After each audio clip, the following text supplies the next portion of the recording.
Hey YouTube, welcome back to my channel. Meghan Markle and Prince Harry have caused upset for the palace yet again due to the way in which they responded to what they believe to be false accusations that they actually removed Meghan Markle's names from baby Archie's birth certificate. Allegedly, their statement in response to claims that they had removed Meghan Markle's real name, which is actually Rachel Meghan Markle, from the birth certificate in order to really exploit their real connection, has backfired, and they responded in a very disrespectful way that has left the Palisades and the rest of the royal firm quite furious. So I'm going to get into this because it's yet again another blunder by the Megxie and the Harry, which is their favourite thing to do. Their favourite thing that they love to do is mess up, especially when it comes to public affairs and within the public eye. This article was by The Mirror and it is titled Meghan Markle's unfortunately worded statement caused bewilderment at the palace.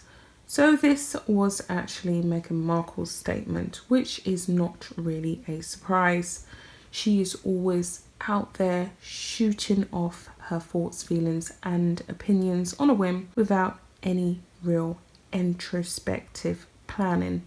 Meghan Markle and Prince Harry's spokesman released a firmly worded statement on reports about the changing of their names on Archie's birth certificate, saying claims of a snub would be laughable were it not offensive. The wording of Meghan Markle and Prince Harry's statement explaining the decision to change their names on Archie's birth certificate has been described as unfortunate by a palace aide. The message came following reports that the couple removed Rachel Meghan, the Duchess' first and middle names, from the legal document a month after he was born, using the more formal Her Royal Highness the Duchess of Sussex instead. The couple claimed the change was dictated by the palace, adding that reports it was a snub to other members of the royal family would be laughable were it not offensive. The firmly worded message has caused bewilderment among palace staff. An aide told The Mirror there is no set protocol with these things. The birth certificate is a civic document, so there are options on how it is filled out. The language used suggesting it was the palace who dictated it is somewhat unfortunate, as it certainly wasn't addressed like that. The statement and its wording poses more questions than it answers, unfortunately. Meghan and Harry's statement, which was released to The Independent on Sunday, read, "The change of name on public documents in 2019 was dictated by the palace, as confirmed by documents from senior palace officials. This was not requested by Meghan, the Duchess of Sussex, nor the Duke of Sussex." They added that the outlet's claim of a potential snub would be laughable were it not offensive.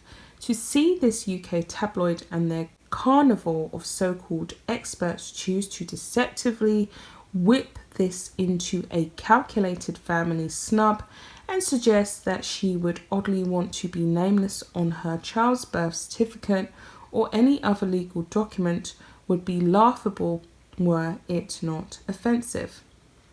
Okay, I'm going to stop right there. That in itself was an unnecessary reaction. Meghan and Harry are meant to be royal. Meghan and Harry are riding on this whole Duchess of Sussex, Duke of Sussex title. They should try and keep it that way.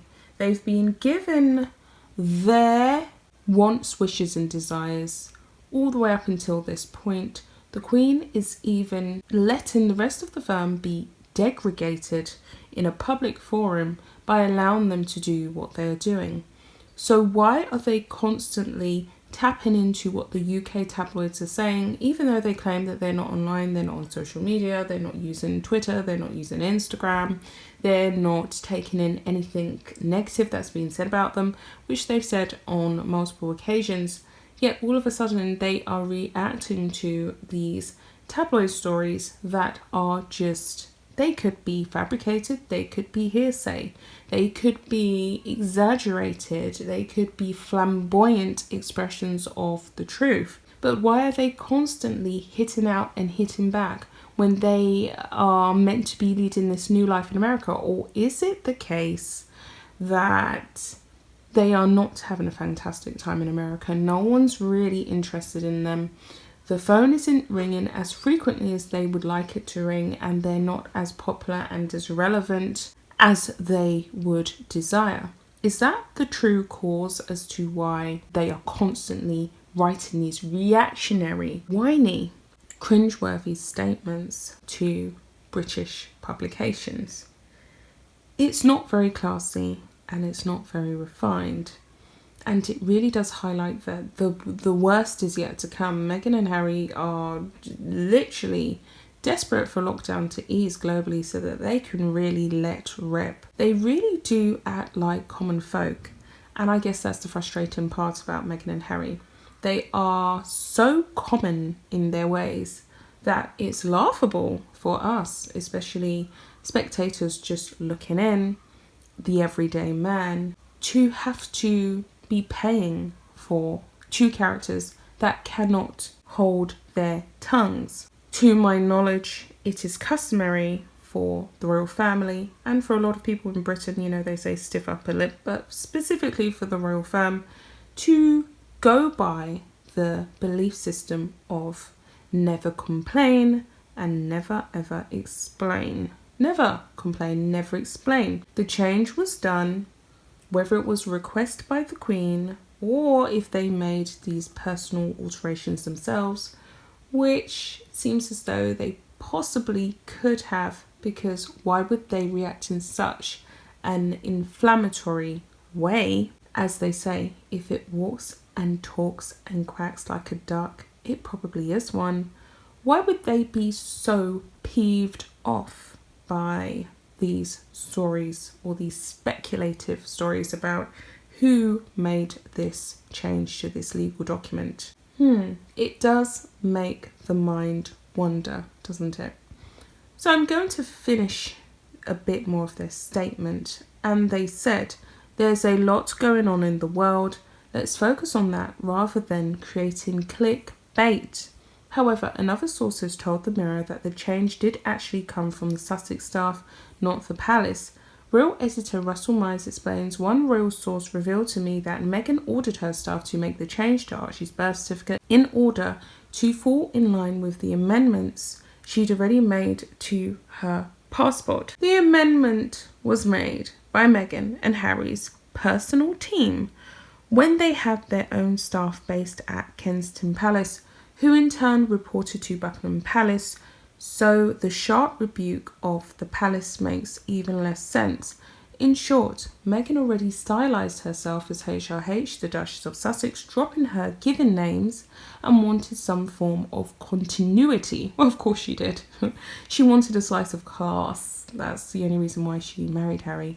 It was for those titles, it was for the prestige, it was for the monetary financial gain that she could get out of calling herself the Duchess of Sussex. So there's a lot of comments, some in defense, there's some sugars on this thread, and then there's people who are just telling the truth.